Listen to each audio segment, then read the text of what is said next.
Howdy, folks, and welcome to Moose Podcast 177. Top of the week to you. I trust you are doing great. Photography is going well, and you've got a lot of great things coming up in front of you. That's what I hope for all of you. I want to thank you for taking time to stop back in. You guys, hey, I keep saying it over and over again. I mean it sincerely. You're the best. You keep pushing us up in the ratings, and the more people we can reach, the more we can affect, the more that we infect, the better all our photography is going to be. Also want to thank my good friends at Bedford Camera, that's bedfords.com, for sponsoring the Moose Podcast. You know, they got this great event coming up talking about infectious, and that's PhotoCon. It's coming up next month. No, I take it back. It's this month already. Wow, this year's flying by. Anyway, back on point. PhotoCon's a great event. Lots of great shooters, lots of great events, lots of great suppliers and tech there for you to see and to learn from. So make sure you check it out. And speaking of checkout, make sure when you do that, you put in the special code MOOSE for the special discount from Bedford's, along with that free shipping, and for most states, no sales tax. And tell them thanks for all they're doing for us as photographers. Let's get into this week's topic, the reality. Now, I have a good friend of mine, and we spent a lot of time reading lots of things and then bouncing it back and forth, you know, amongst each other and kind of give air to this stuff. And well, a while back, there was this one thing about, what's more important, the photograph, the composition or the light? And I was surprised by a lot of the responses. Some of those responses were basically, if you don't have it in reality, you could always fake it in post. And that was fine. And he kind of said, I regret telling you or showing this to you, Moose, because it's probably going to stick in your craw, and you're going to sit there, and do something and say something about it. And so I kind of just let it pass because, it kind of gnawed on me, being an old timer and having, the I guess you could say the drive to have the craftsmanship that I do. And then I was going through Instagram and looking at the feed. And I saw this ad for I guess it's a plug-in for Photoshop. And this plug-in was taking photographs which were shot on basically bald sky days with no drama. And the plugins were saying, click here. You don't have to be a good photographer. Click here. We're going to add it for you. You just kind of move it around where you want, and boom, you've got it. And I'm like, huh. And then the same day I'm going through the feed, and here's another ad for the same basic idea. Then here's another ad for the same basic idea. And so I'm just like, okay, so is photography changing? Is reality and the experiences and the memories that we have not really the basis of a photograph anymore? I mean, if you listen to the podcast for a while, you know that for myself, photography is really about sharing memories and telling stories. And I guess, CGI and all that kind of stuff for movies, that's one thing, right? I mean, for example, the movie last year, Midway. Watched it a few times, as you can imagine I might, and watched it for a couple reasons. One is to see the history, then two, to kind of, look at what happened, those events now, because I could never see it then, and there was nobody like filming that whole thing to bring back. Yeah, Ford was on Midway, but he wasn't out there for the naval battle. So kind of need the computer to bring that to life, to understand the history, but I know, and everybody else knows, that that's, not real. Now you take a landscape of a desert, and it's on a bald sky day, and then all of a sudden you plug in some clouds. Well, how are people going to know that's real, right? I mean, how are you going to know it's real? Now, back when this stuff started, And I realized that many weren't around then, and I was fortunate to be there when we went from, slides or conventional images to digital images, electronic. And a big part of that transition around the year 2000, 2001, and 2 was that there's already a lot of hoopla back then. Everything from, having to say in your images that the critter was photographed in captivity versus being wild, to the moving of objects and changing of images, and the code of ethics when it came to photojournalism. Now, I'm not about to begin to impose the idea that we have to have those kind of standards in this day and age when it comes to our landscape photographs. And I'm not about to say that when it comes to my landscapes and my aviation that, Photoshop's not part of the storytelling. Definitely is not part of my wildlife work. But I guess it comes back down to is when you sit there and you go on the hunt of that great photograph, there's a lot of times where you're going to be let down. Mother Nature just doesn't perform. That's kind of the deal, right?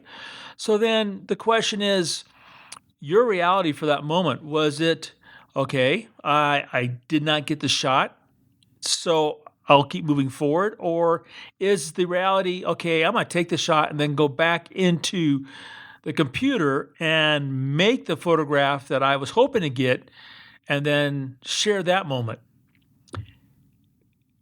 It's kind of an interesting question about this thing about reality. Now, there are some amazing folks out there who do work with Photoshop and their camera and other programs, and they produce an image that is absolutely spectacular, just spectacular. Now, if you look at that photograph and then you go out and try to capture that same scene, and you don't know that it was a large part done in the computer, how does that make you feel as a photographer when you don't measure up to that photograph you've seen? And then does it start, putting a question in your mind about the reality of what is happening? Now, for myself, and I can only talk for myself when I'm working with my clients, one of the reasons why I have such an amazing client base, and I'm really grateful for all of them and all they have done to teach and support me over the decades, they come to expect literally a reality that's real in my photographs that was there. It comes down to the very first thing, is that they know that in my photograph, what they see is what I had in the viewfinder. I have a very well-earned reputation. I don't crop and post. That was, just pounded in my head from shooting slides for 20 years and talking with these folks. Is that something that's important anymore? Well, first and foremost, if you're just sharing it on the World Wide Web, probably not so much. If you're not working towards that editorial marketplace, probably not so much. And then if you were in the portrait business, the portrait business since day one in the 1800s, retouching to make people look better, that's been around. So it comes back to that reality. Where do you want to place it for yourself and your photography? I don't have any definitive answers. I don't have any answers for the industry, the community. The only thing that I can put out there when it comes to this question, is how do you want to move your photography forward? And that's a theme that, I'm pounding on all the time, because if photography isn't staying challenging, if it isn't staying fun, if it isn't staying rewarding, you will leave photography. I've seen it hundreds of times. And part of that, I honestly think, is the fact that the disillusionment that comes from the fact that so many of us work so hard to get it right in the camera, and then we see people who don't. get it right in the camera. They go to the NASA website and they grab that beautiful heavenly body shot, and then they put it with their landscape shot and go, wow, look at the shot I took. And people think that they stayed up all night. That disillusionment for a lot of photographers makes them hang it up. So that reality is, if you want to move your photography forward, you probably don't want to go down the avenue of, hey, I can sit there and put in clouds. I can sit there and change the light. I can do all those things, which almost, to me, defeat the purpose from ever leaving the home in the first place. So the reality, moving your photography forward, as I've mentioned many times, you've got to fail. It's come from failure, you learn the lessons to grow and become better in everything we do. Now, this failure, of course, can be at the camera as well as at the computer, and those are both valid lessons. But in the reality of it, how are you going to move the photography forward? Now, at the same time, understand that our digital devices, they're not 100% perfect. None of them are. The reality is, as photographers, we're not going to pay the price tag for a camera body that's going to be perfect. We just simply aren't going to spend that kind of money. So some of that we have to deal with. You deal with it in post. Sometimes we want to sit there and take a photograph and tell a story in a very distinct way that might not have unfolded in front of the camera. A real simple example. I'm sitting here looking outside and it's snowing right now. Got a heavy, heavy cloud. So I see this real dark blue color cast. But I have snow. It's white. I don't want it blue. It's not cold out. It's just really dark.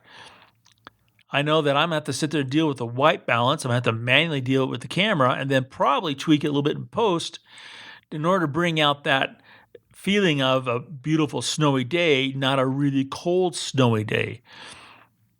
But the reality is that I'm not adding snow to the photograph. I'm not putting a Bigfoot in the photograph, though I have done that for my own entertainment. Don't get me wrong, okay? Just don't share those kind of crazy things. But the reality is, it's your photograph. You have to decide, is the light important or can you fake it in post? Is the composition important or can you fake it in post? And then if you decide that for those answers that faking it's fine, then that's your reality. And that's okay, as long as you keep moving forward. I think, though, and I only have two examples of photographers that I know and worked with for a while who did go, as Julianne Koss would say, went to the dark side. And they sat there and they did that. And after a while, they burnt out. And it didn't take long for me to kind of get them back in the groove of being, craftsmen at the camera versus craftsmen at the computer to tell their visual story. So when you see things, in print anymore, especially, and I should say in print, when you see things on the web, when you see those and they look too good to be true, you've got to sit there and really question it. I saw this one plugin that blew my mind that put lightning bolts anywhere you want in a photograph with any kind of hue to them. And I'm like, wow, that's really amazing technology. And wow, you just took all the fun out of doing lightning work because now you can just add it at a click. It's much more fun to be out there in the pouring rain, worrying about getting struck by lightning and hoping that the photo gods are going to put the bolt where you want it when the shutter's open. But the reality is, it's your photograph. You have to decide what's going to work for you and then chase it, treasure it, and share it. Hope you have a great week out there shooting. Winter, what there is of it, is going by really quick.